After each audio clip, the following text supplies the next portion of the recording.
Strategy. Channel 2 Sophia Ojeda live at the ranch there in Liberty County this morning, and this was a huge effort on everyone's part. Sophia, good morning. Huge.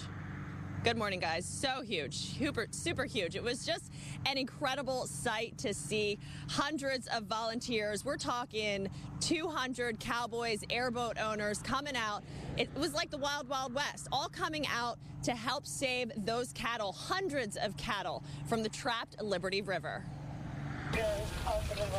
What looked like a scene right from an 1800s Texas cattle drive was actually a modern-day cattle rescue right in Liberty County. The high floodwaters from the Trinity River just kept rising after heavy rains pounded the region this past week, leaving about 500 cattle stranded on a small piece of land that was only getting smaller as the waters continued to climb. Well, they split up one time on us at some swift water.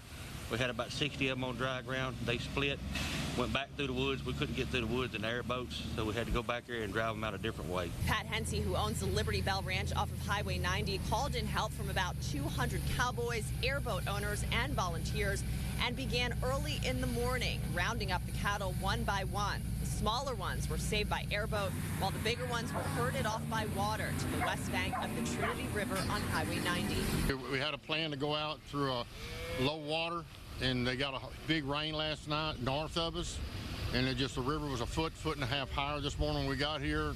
Our exit routes were all watered in. It was just a bad deal.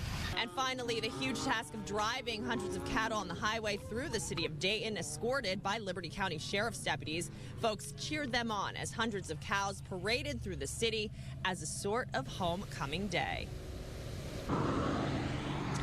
Now, the cattle will stay here on this land just off of Highway 146 in Dayton until they can head back home. About 250 cattle were saved in this dramatic rescue. Volunteers told us that some of the other cattle that did separate from the group, they were able to get to high land. The owner tells us, though, unfortunately, he did lose some cattle, and that's going to cost him about $500,000. But guys, no one was hurt in this dramatic rescue. Live in Liberty County, Sophia Ojeda, KPRC, Channel 2 News. All right, Sophia, thank you so much. 6:04. The rain, of course, is